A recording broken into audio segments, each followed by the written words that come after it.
उद्भव स्थिति संहार कारणीं क्लेशहारिणीं सर्वश्रेयस्करीं सीतां नतोऽहं राम बल्लभाम। भक्तों, श्री भागवत जी की कथा में आगे चलते हैं। हमारे सरकार ने, हमारे प्रभु ने धराधाम पर अवतार लेते ही लीलाएं प्रारंभ कर दी। प्रभु के धराधाम में अवतरण का उद्देश्य ही होता है धर्म की स्थापना करना, पापियों और पाप का संहार करना, पृथ्वी में धर्म की स्थापना करना और अधर्म का नाश करना। भगवान ने पूतना, सक्टासुर, तृणावर्त जैसे राक्षसों का संहार किया। अब हमारे सरकार 1 वर्ष के हो गए हैं। इधर मथुरा में वसुदेव जी एक एक दिन गिन रहे हैं, विचार कर रहे हैं। आज हमारे लाला पूरे 1 वर्ष के हो गए। भगवान जाने नंद जी ने उनका क्या नाम रखा होगा। गर्गाः पुरोहितो राजन् यदूनां सुमहातपा ब्रजं जगाम नंदस्य वसुदेव प्रवेदितः। अब एक दिन अपने कुल पुरोहित गर्गाचार्य जी के पास वसुदेव जी पहुंच गए। वसुदेव जी ने गर्गाचार्य महाराज से निवेदन किया, गुरु जी, आप तो त्रिकालदर्शी हो,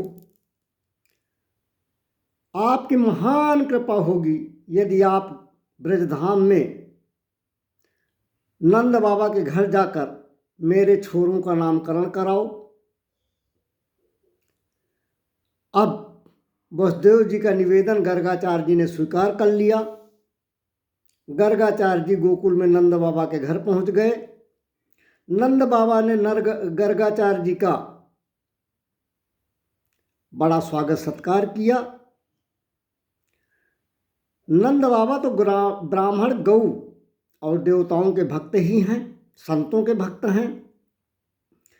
गर्गाचार्य जी का विधिवत पूजन किया, उनको आसन में बिठाया और फिर नंद बाबा ने निवेदन किया, हाथ जोड़कर बोले, महाराज, आपके आशीर्वाद से मेरे घर में 2 छोरा हुए हैं, एक रोहिणी से और एक यशोदा से।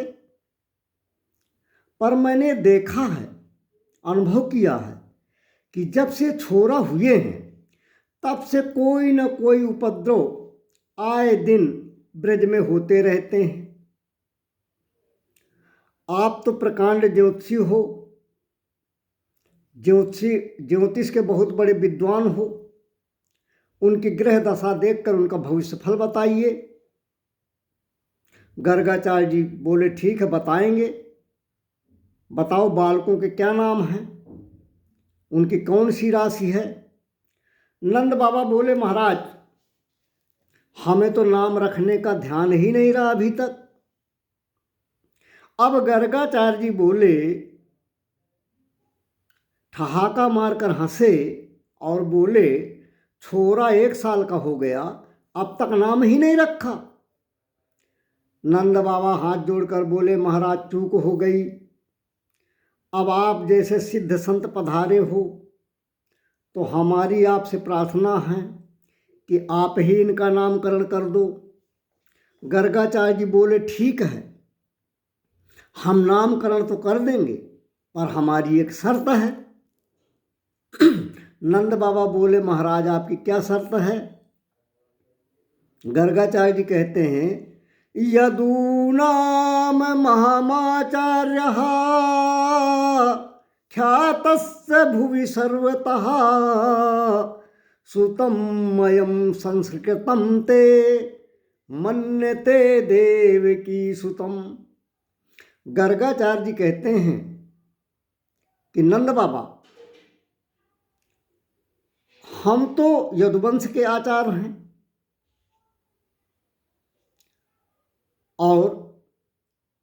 यदि मैं तुम्हारे पुत्रों का नामकरण संस्कार करूंगा तो लोग समझेंगे कि यह देवकी का पुत्र है, क्योंकि तुम्हारे आचार तो हम हैं नहीं। कंस की बुद्धि बहुत बुरी है, वो पाप ही सोचा करती है। कंस की बुद्धि पाप ही का आचरण करती है। वसुदेव जी से तुम्हारी बड़ी मित्रता है, और जब से देवकी की कन्या से कंस ने ये बात सुनी है कि उसको मारने वाला कहीं पैदा हो गया है, तब से कंस यही सोचा करता है कि देवकी के 8वें गर्भ से कन्या का जन्म नहीं होना चाहिए था। कंस ये भी शंका करता है कि देवकी के 8वें गर्भ से उत्पन्न हुआ पुत्र कहीं ना कहीं अवश्य है। तो यदि मैं तुम्हारे पुत्र का संस्कार कर दूं और कंस ये विचार करे कि मैं तुम्हारा आचार्य नहीं हूं, तुम्हारे आचार्य सांडिल्य मुनि हैं, तो कंस इस बालक को वसुदेव का पुत्र समझकर मार डाले तो बड़ा अनर्थ हो जाएगा,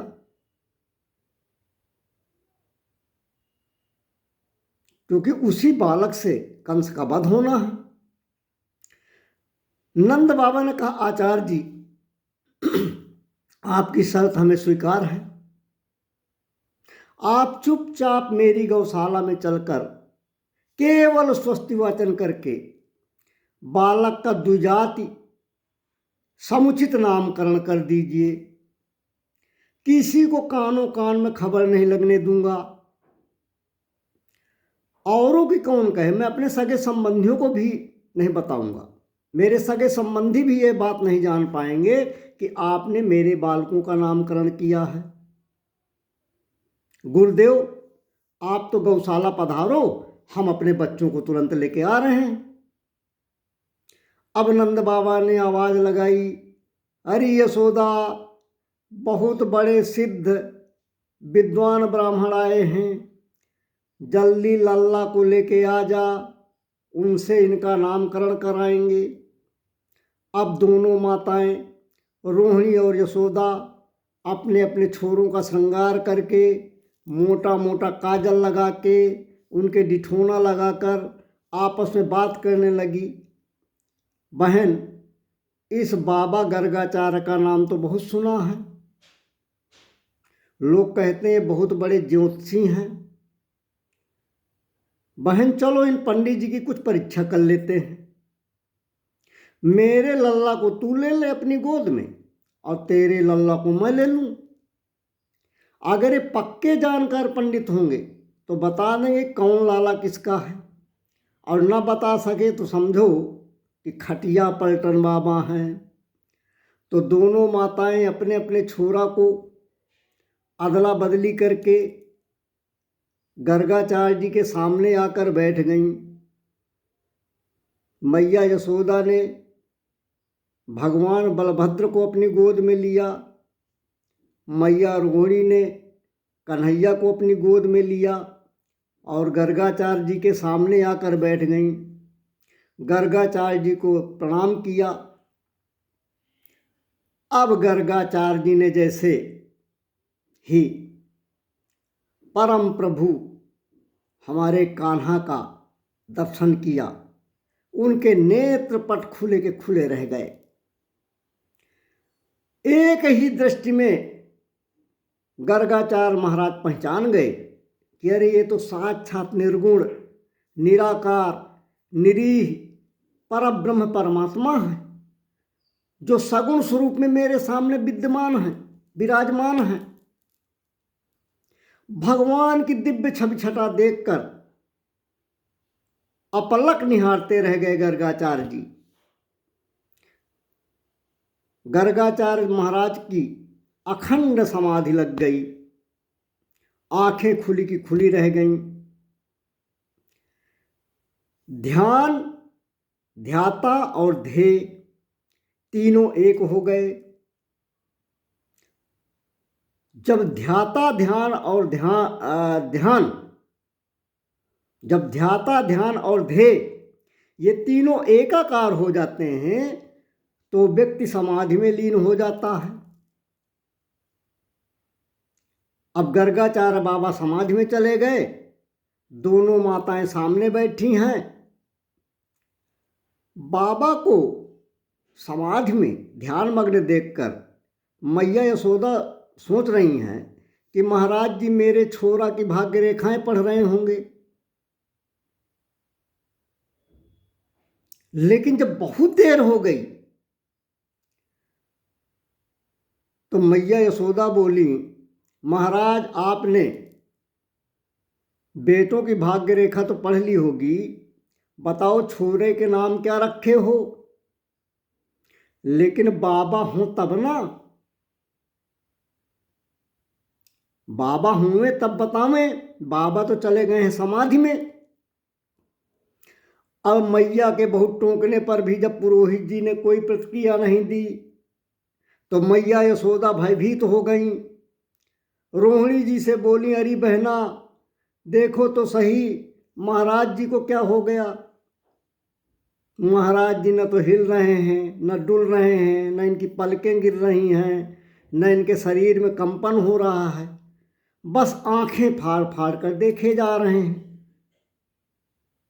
अब मैया रोहिणी ने भी गर्गाचार्य जी की जब दशा देखी तो रोहिणी मैया यशोदा मैया से बोलती हैं कि बहना हमें तो लगे कि महाराज की सांसों ना चले। अब दोनों माताएं घबरा गईं। तब मैया यशोदा ने बड़ी जोर से हाथ पकड़कर झिंझोड़ा गर्गाचार्य जी को। गर्गाचार्य की दशा क्या है, निर्भर प्रेम मगन मुनि ज्ञानी, कहीं न जाई सो दशा भवानी।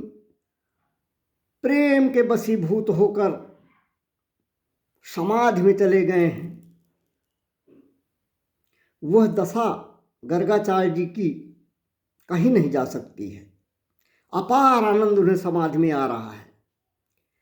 जैसे ही माता यशोदा ने बड़ी जोर से हाथ पकड़कर झिंझोड़ा, मुनि गर्गाचार्य हड़बड़ा कर होश में आ गए, चेतना में आ गए। तब यशोदा मैया बोली कि महाराज क्या हुआ, बालकों के क्या नाम रखे आपने। अब गर्गाचार्य जी मैया यशोदा और रोहिणी से बताएंगे कि कौन सा बालक किसकी गोद में है, फिर नामकरण करेंगे, जिसकी कथा हम आगे कहने का प्रयास करेंगे। बोलिए श्री कृष्णचंद्र भगवान की जय।